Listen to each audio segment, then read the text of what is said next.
¿Y qué hace un español en República Dominicana? Yo aterricé en este país el 4 de marzo del 2012 porque estaba en Nicaragua y me dijeron, mira, ahí ahora hay una oportunidad porque hay una nueva ley de cine, la 108/10, y entonces ciertamente ustedes pasaron de hacer 2 películas a hacer 12 películas al año, es decir, había como un auge de la industria del cine.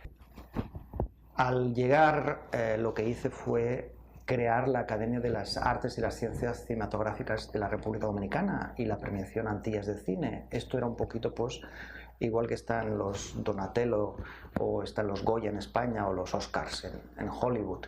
Era crear una premiación profesional porque aquí hasta esa fecha pues no la había, pero políticamente todo el proyecto que entré y está sellado por el Ministerio de Cultura pues entró, pero nunca me convocaron a la reunión, así que, bueno, decidí irme a Samaná, que es un lugar precioso porque están las ballenas y eso de entrar en contacto con las ballenas era algo que a mí me llamaba, me estimulaba. Háblame un poco acerca de tu origen. Bueno, yo soy nacido en Barcelona, pero me considero un ciudadano del mundo o un ciudadano cósmico en esta nueva dimensión y bueno, mi infancia fue un poco compleja en el sentido de que fui un niño pues eh, esto lo quieres saber de verdad porque es un poco delicado. Sí, claro. Yo fui un niño explotado. Mis papás eran actores famosos. Yo cuando nazco pues salí en la prensa y lo que pasó es que ya con 3 años había debutado y había estado pues pisando la alfombra roja porque era un desfile de niños de trajes de baño y yo recuerdo la primera sensación de sentir que alguien me empujaba en la espalda y sentir que había mucho calor, eso eran los focos y me vi con un cubo de plástico y una paleta, hice así como que estuviera en la playa poniendo arena en el cubo y la gente aplaudió y entonces yo me sentí la gran estrella con 3 años y bueno, pues empecé a caminar y ese fue mi debut. De repente daba una vuelta y estuve pues en distintas obras de teatro que se requería un niño o en fotonovelas, porque antes no había telenovelas, había fotonovelas y lo que hacíamos era pues simplemente cada vez que había un niño, pues papá y mamá llevaban a su bebé. Y recuerdo, por ejemplo, cuando yo fui consciente de esto, un día que iba pues de la mano de mi madre y de repente pues vi una valla con un rostro inmenso y yo dije, ah, pero soy yo. Entonces recordé cuando mi madre me había llevado, me había puesto delante de una gran mesa con muchos quesos, a mí no me gusta el queso, pero era un anuncio de una marca de leche y de quesos y lo que resultó es que hasta los 9 o 10 años pues siempre estuve trabajando en vez de ir al colegio, no tuve amiguitos de colegio, no tuve cumpleaños y lo que más lamento de esa etapa de explotación infantil es que jamás me compraron una pelota y jamás tuve mi bicicleta como cualquier niño, a pesar de haber nutrido el hogar con inmensas grandes cantidades de efectivo, resultado de mi trabajo. Así que esa es mi infancia, una infancia poco recomendable. Oh, ¿qué pues ha de ser más bonita? Bien. Entonces, al tú ser un niño ya famoso, por decirlo así, a tan temprana edad, Famoso no, pero tranquila, tranquila, sigue. Cuando tú tienes 3 años no eres consciente de que eres popular o eres famoso, simplemente papá y mamá pues te llevan, ¿no? Y tú pues no entiendes muchas cosas. Es decir, yo no entendía, por ejemplo, ver a mi padre en un sofá con una mujer que no era mi madre y que le hacían fotos. Y era curioso porque tú veías a mi padre pues con traje, todo elegante, ¿no? Pero como en el plano pues no salían los pies, pues él iba con chancletas de estar por casa, entonces era como un shock. Yo recuerdo mi infancia pues llena de cables por todos lados, llena de focos por todos lados. Entonces, yo no era famoso, los famosos eran mis padres, que eran muy populares y conocidos, y mi madre salía en todas las fotonovelas, y mi padre pues estaba en las primeras planas porque salía en las obras de moda y era el galán de moda. Bien. ¿Tú, a pesar de todo, te consideraste un niño feliz? Lo que es felicidad, yo entiendo que la felicidad es un estado de ánimo y que hay una alegría innata que, si sabemos pues aprovechar esa cosa llamada entusiasmo o llamado optimismo, pues es como una sensación de plenitud, y eso me parece más alegría que felicidad. Resulta que la felicidad, bueno, yo fui algunos fines de semana feliz porque mi madre, cuando mis padres se separaron, se subía a un pequeño vehículo, que no sé cómo funcionaba eso, pero mira, funcionaba y nos llevaba arriba de toda una montaña, un terreno de mi abuelo, y ese terreno pues tenía mucha naturaleza. Y yo recuerdo pues levantarme siempre muy muy temprano, muy oscuro, y cada día pues hacer excursiones. Me llevaba huevos duros que había cocinado o un poquito de fuet y me lo cortaba y me lo llevaba, aceitunas recuerdo, y subía a las montañas, iba a los ríos y indagaba, exploraba. Y esa libertad y el contacto con la naturaleza fueron exactamente los momentos de felicidad, si es que a eso se le llama felicidad. Y lo que sí fue es un momento de conexión con la naturaleza. Eso sí lo recuerdo, de sentirme parte de la tierra, parte de los árboles, parte de los animales, y ser feliz simplemente escuchando el arroyo o los pájaros. ¿Te gusta escribir?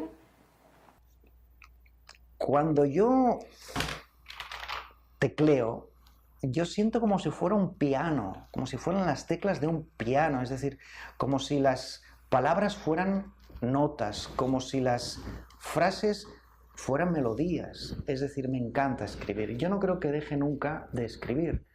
De hecho, mi primera novela, Conciliación, fue un trabajo de introspección muy, muy, muy complejo, pero que, además de descubrirme toda mi esencia y mi verdadera condición humana, resultó algo atractivo porque aprendí a comunicarme, aprendí a decir cosas que a veces hablando pues no decimos, y sin embargo a veces ante el papel, porque lo escribí a puño y letra, las cosas del corazón se escriben a puño y letra, sudé mucha sangre, sudé mucha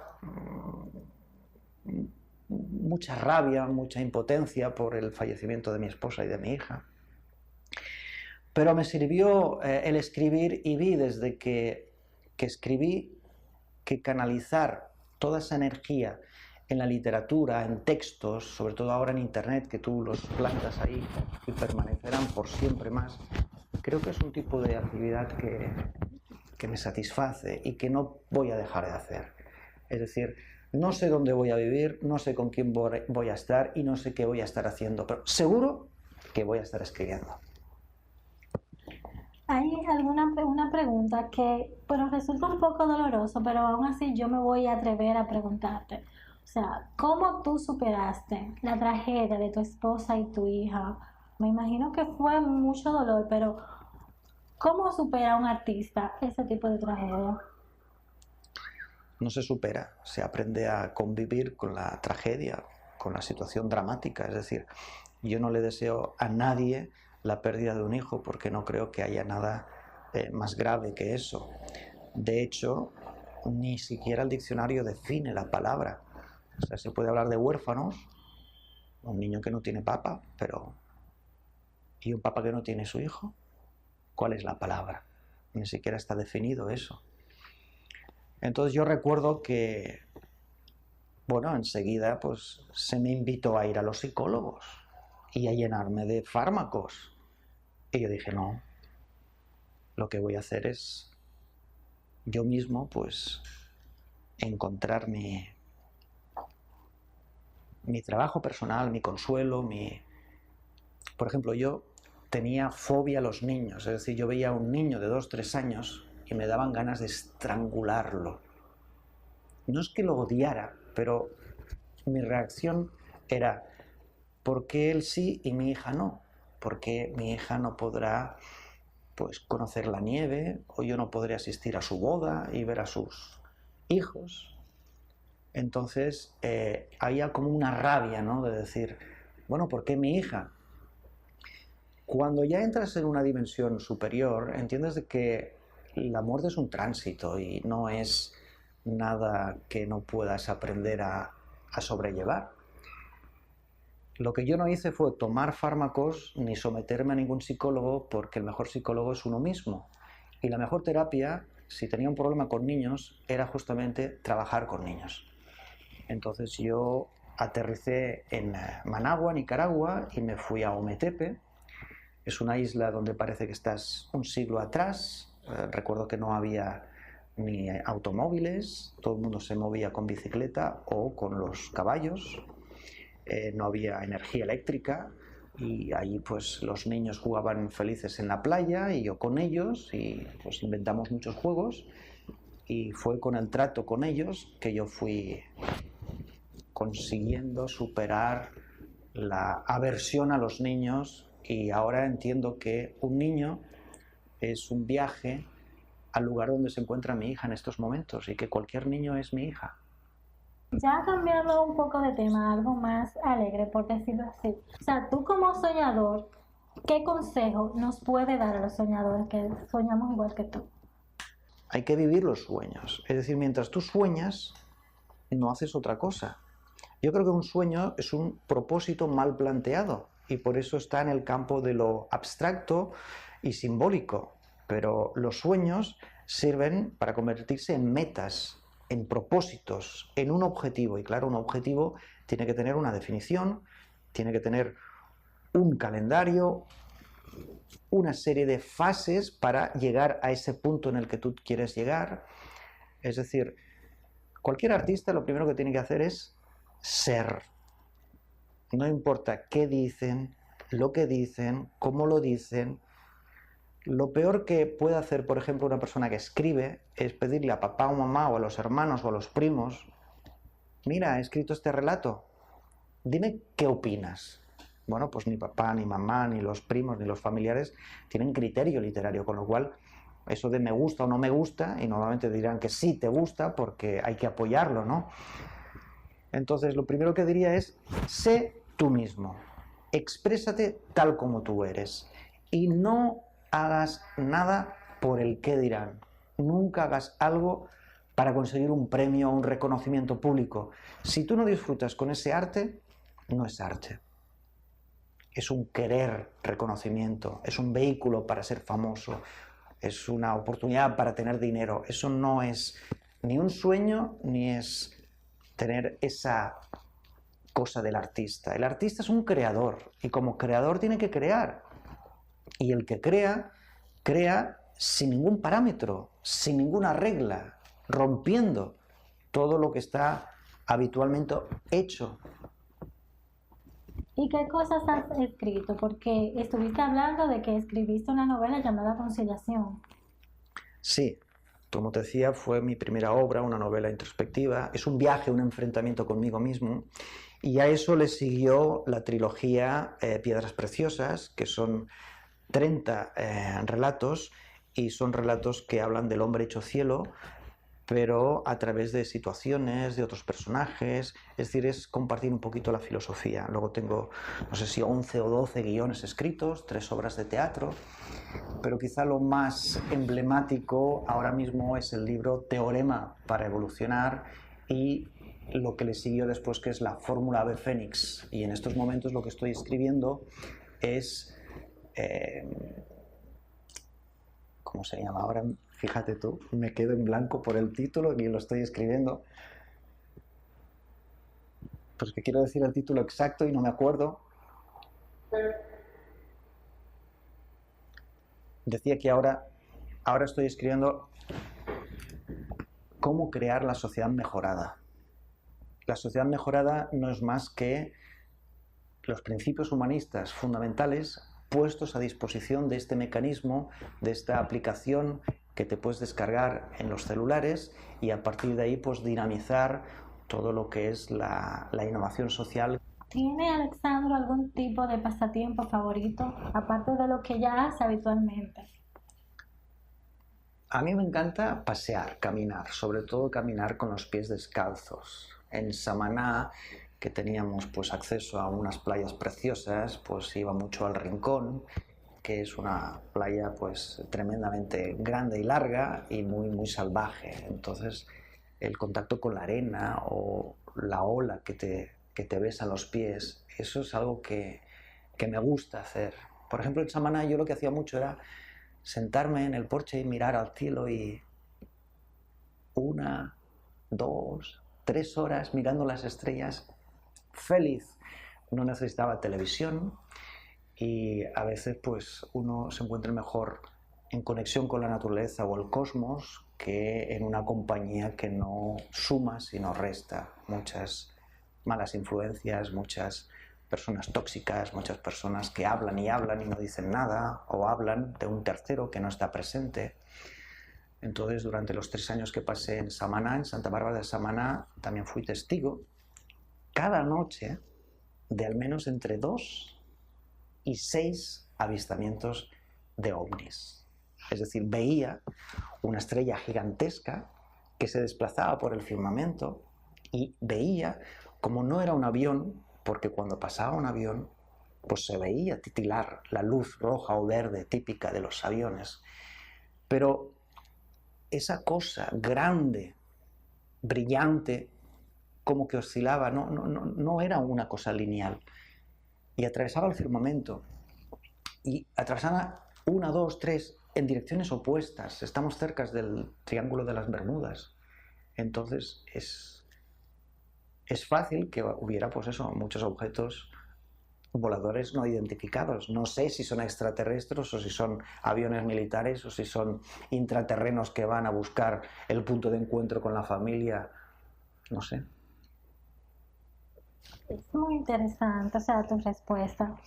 Hay algo que tengo mucha curiosidad, siento mucha curiosidad. Háblame un poco de Energies, o sea, ¿cuál es la función, a raíz de qué nació este proyecto? Bueno, nació a raíz de la impotencia de querer hacer cosas que el sistema no te permite o de querer hacer un tipo de transacciones que el sistema dice que no son rentables o que el mercado no prevé como posibilidades. Entonces, ante el conocimiento de que el dinero nace de la nada, es un fraude absoluto y total, pensé, bueno, si las instituciones pueden fabricar dinero, ¿por qué los ciudadanos no vamos a poder crear nuestra propia moneda? Entonces es el dinero de las personas, para las personas, por las personas y de las personas. Energies es la moneda social digital planetaria y es una oportunidad para el intercambio desde el acuerdo, pero sobre todo desde la ayuda mutua y la cooperación recíproca, la confianza. Sobre todo es la empatía y la solidaridad.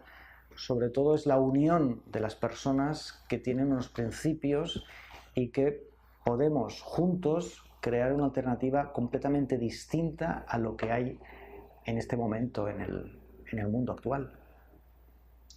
Bien. ¿Tú quieres entonces cambiar el mundo? En pocas palabras. Yo no me considero un activista, porque activista es una etiqueta. Yo soy una persona que siente, que vibra y que no sueña la vida, sino que vive sus sueños. Es decir, yo no me conformo con el que te dicen no es posible. Bueno, pues no es posible si no lo intentas. Y si lo intentas muchas veces, tal vez esa utopía se convierte en una cosa viable, en un proyecto estable, en una actividad permanente y que puede cambiar el mundo. El mundo necesita mejorarse. El mundo que tenemos no es un mundo agradable. La sociedad está enferma. Es decir, los autómatas no están viendo lo que sucede porque son simplemente piezas que encajan en la maquinaria y la maquinaria funciona y funciona. Pero realmente son vegetales humanos, desde el punto de que no sienten la vida ni el mundo tal como podría ser. Viven en una Matrix, viven con las ilusiones del sistema.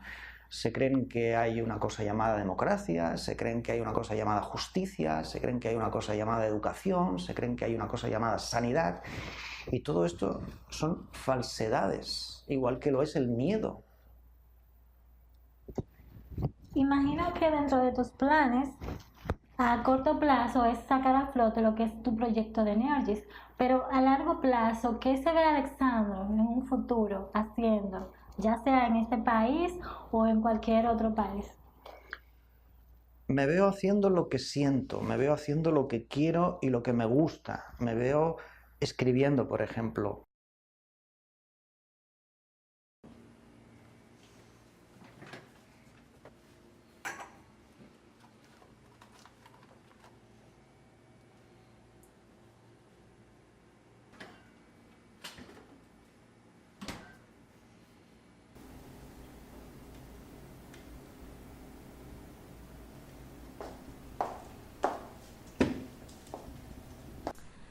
Antes me estuviste diciendo que no te gustan las etiquetas, pero entonces tú eres rebelde porque te gusta desafiar a la autoridad. Desafío las normas absurdas, aquellas cuestiones que son insulsas, que no tienen vida. Por ejemplo, yo estuve en el servicio militar, no estuve por gusto en el servicio militar, pero cuando yo tengo 16 años, cada vez que voy a buscar una oportunidad de un empleo, me dicen: ¿usted tiene el servicio militar cumplido? ¿No? Entonces regrese cuando lo haya cumplido. Es decir, era norma que nadie te contrataba si no tenías ya el servicio militar cumplido. En España era obligado, no es que es por gusto que uno va al servicio militar.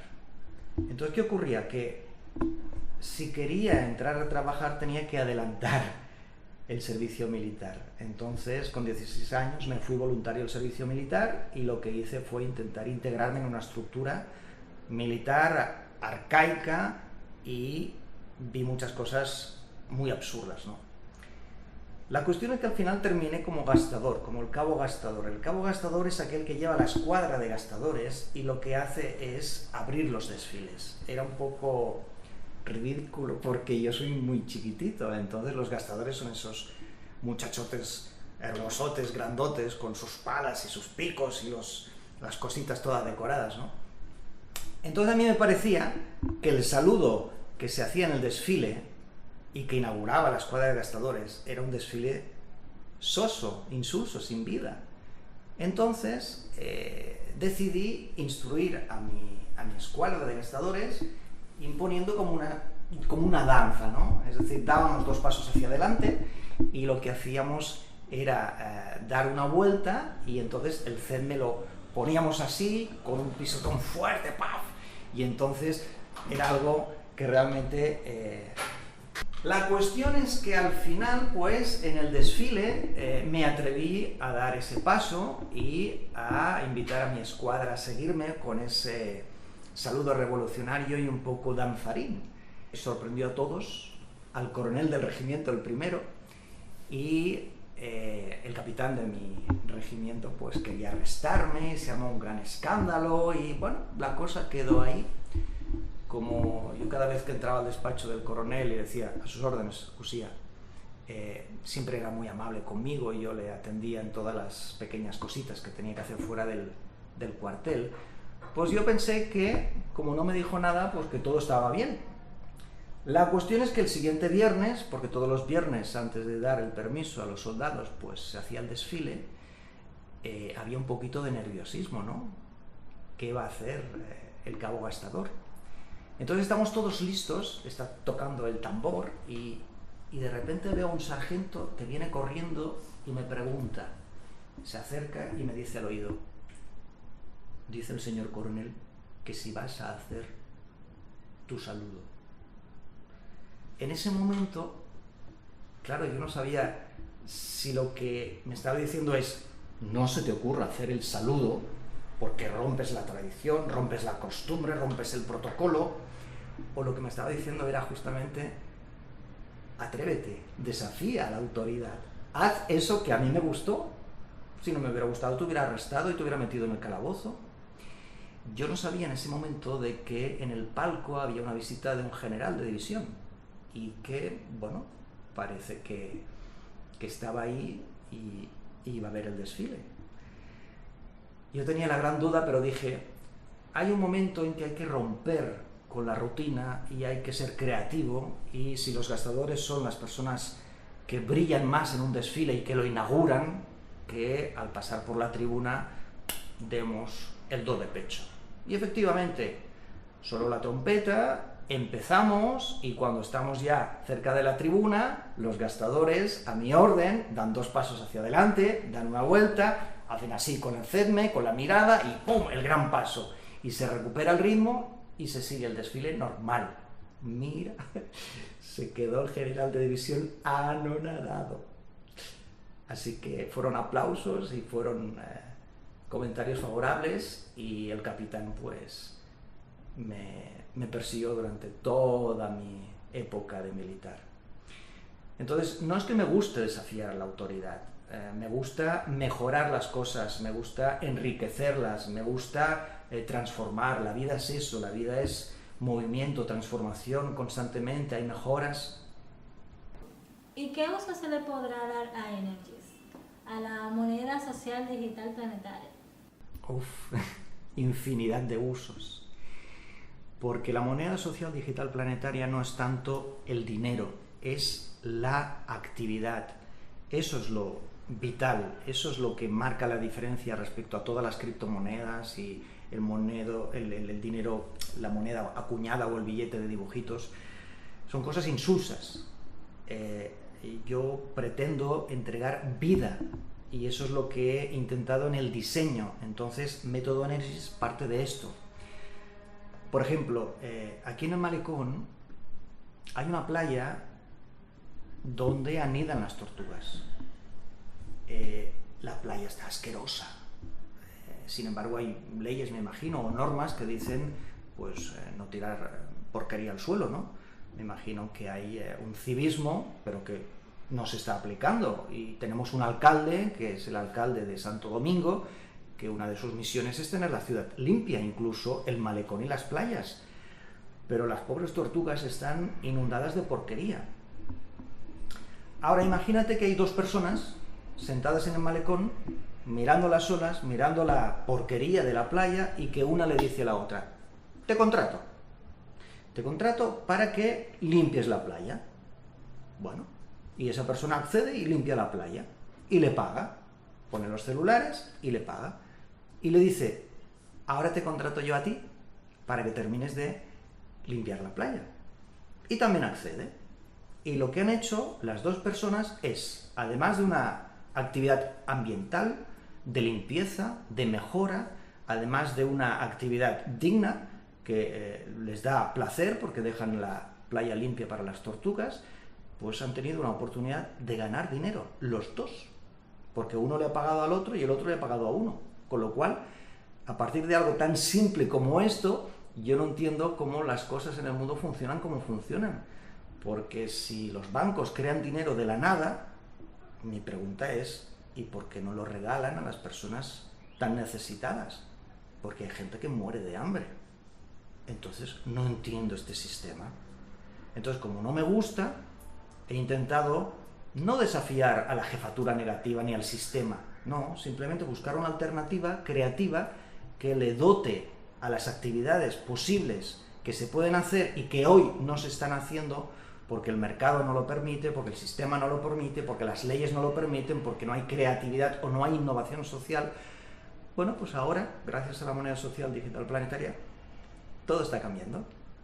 Y si en uno de esos paseos por la playa tú te encuentras una botella mágica y el genio te dice que pide 3 deseos, ¿cuáles pedirías? Bueno, yo no soy amigo de los deseos. Yo me enfoco siempre en las necesidades.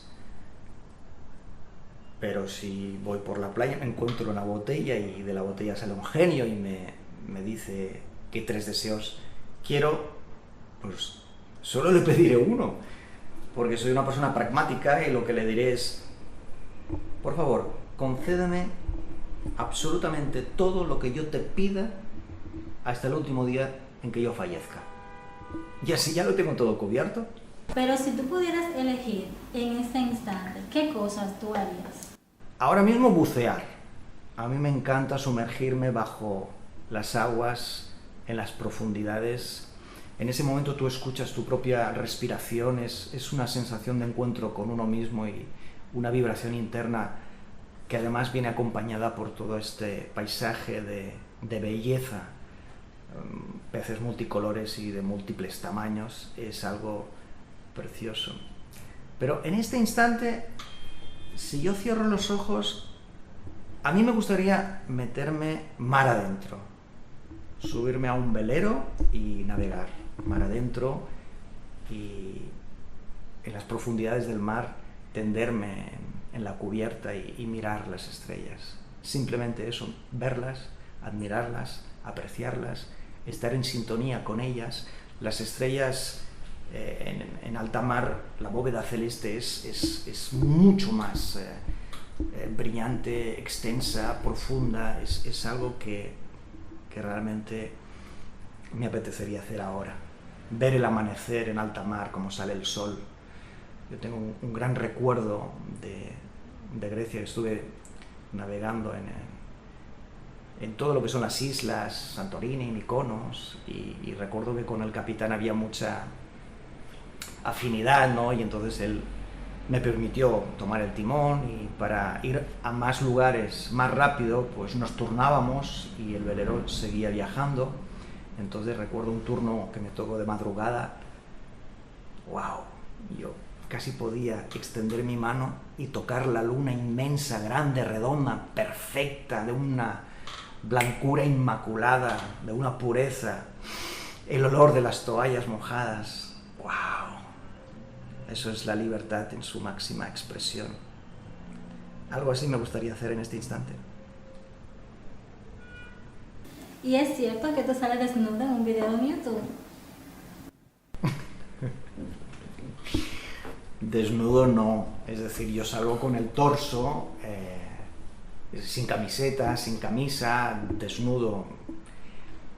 Eso lo que ocurrió es que, bueno, yo llegué de Las Terrenas, después de tanto tiempo en la capital, tenía una amiga, vino a visitarme, entonces estaba jugando con la cámara y no me di cuenta y ella me estaba grabando mientras me preguntó acerca del proyecto, de lo que había estado haciendo tanto tiempo. 3 años y medio es mucho tiempo. Entonces lo que ocurrió es que simplemente pues se grabó la conversación y luego al verlo pues me pareció muy honesto, muy transparente, y me pareció que darlo como primicia o como adelanto, una explicación natural y sin tapujos, pues era conveniente. Entonces sí es cierto que el título que pusieron es al desnudo, ¿no? Pero es al desnudo el proyecto, es decir, las entrañas, abrimos el proyecto y lo mostramos, pero no es que yo esté desnudo. ¿Qué te gustaría que sucediera en el 2018?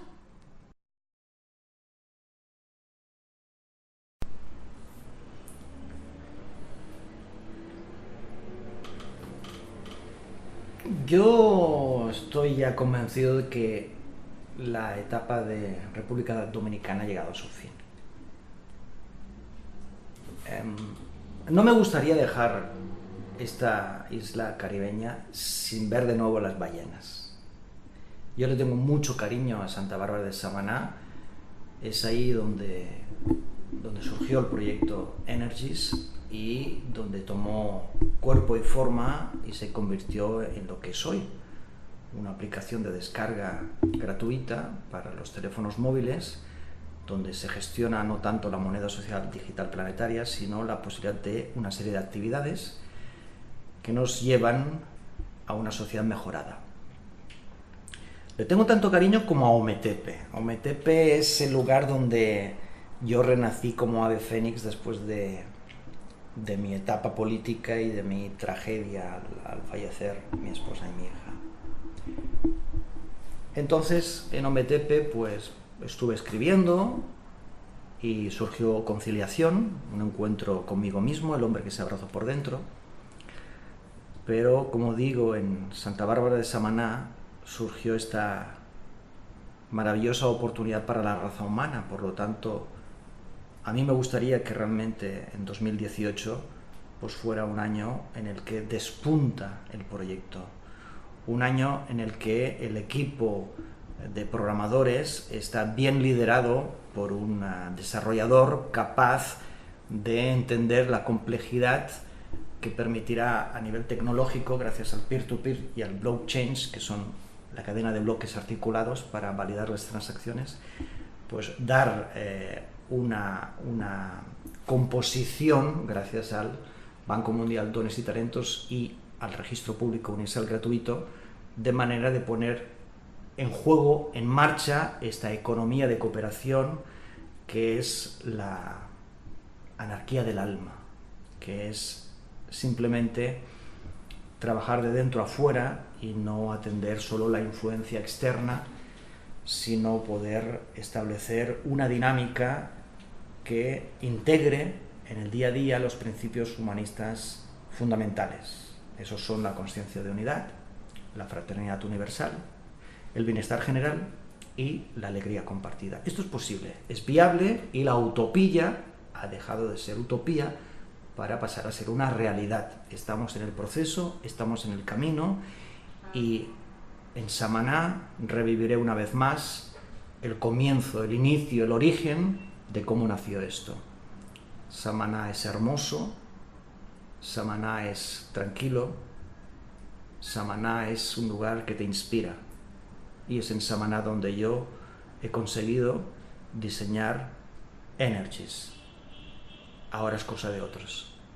Yo cedo el espacio para que el equipo se vaya conformando y los patrocinadores del banco lo funden de manera de poder dinamizar ya esta actividad. Es un placer para mí dejar un legado de un mundo mejor, o un mundo mejorado, o, mejor dicho, la alternativa de un mundo que se puede mejorar si las personas se empoderan y toman el control de sus vidas y dejan a un lado las leyes y las obligaciones que tienen que ver con las creencias religiosas o las tendencias populares, las creencias. Eso no nos ayuda. Hay que saber lo que somos, saber lo que necesitamos y saber hasta dónde podemos llegar, que es mucho más lejos de lo que dice el sistema, mucho más lejos de lo que nos explican los políticos y mucho más lejos de lo que permite ese Dios que ha dibujado la Iglesia, donde hay que cumplir su voluntad. Tenemos vida, es propia. Tenemos libre albedrío, es propio. Tenemos una sabiduría innata, está en nuestro ADN. Y tenemos, por supuesto, la espiritualidad. Y cuando comprendemos que somos un alma en un cuerpo, el cuerpo deja de tener sentido. Y asimismo la materialidad y todo lo físico, y dejamos de perseguir objetos, posesiones, y empezamos a vibrar, a crear un nuevo universo propio que a la vez pues se contagia en la comunidad.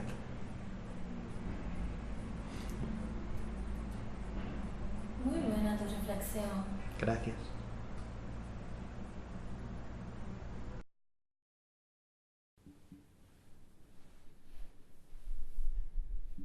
Enfocarme en el programador líder del equipo de desarrolladores de código abierto con experiencia en blockchains y la filosofía peer-to-peer.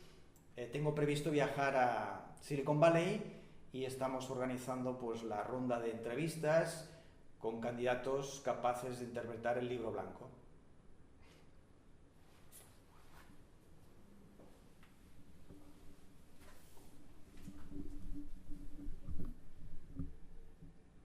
¿Eso a mí me debilitó? No. Un emprendedor jamás se debilita. ¿Por qué? Porque hace lo que siente, porque vibra con lo que hace, porque lo disfruta y porque sabe que llega un momento en que se terminó. ¿Y qué hace el emprendedor si es emprendedor? Cierra esa puerta y abre otra. Y no pasa nada. ¿Sí? Moneda social digital planetaria. Eso es tan inmenso, tan mágico, que me gustaría tener una clase entera para explicaros. La cuestión es, para resumiros y explicaros más el enfoque del emprendedor es espíritu, os voy a explicar algo de parte del proyecto. Este proyecto inició hace 5 años. Estuve yo en Samaná 3 años y medio desarrollando en internet. Luego empecé a hacer algunos vídeos en YouTube para explicarlo, conferencias, charlas, y resulta de que me di cuenta de que las personas sí leen artículos, no tantas personas como yo quisiera. Y los vídeos documentales, sí, también los miran, no tantas como yo quisiera, porque necesito difundir. Y pensé, wow, YouTube es la televisión moderna. Si este proyecto mío va destinado a la juventud, que sois quienes vais a heredar este proyecto, debería de hacer vídeos para jóvenes. ¿Qué hacen los jóvenes? Para la música. Debería de hacer clips musicales y transformar el discurso, en vez de una conferencia, a una canción. Sí, voy a hacer 3 canciones.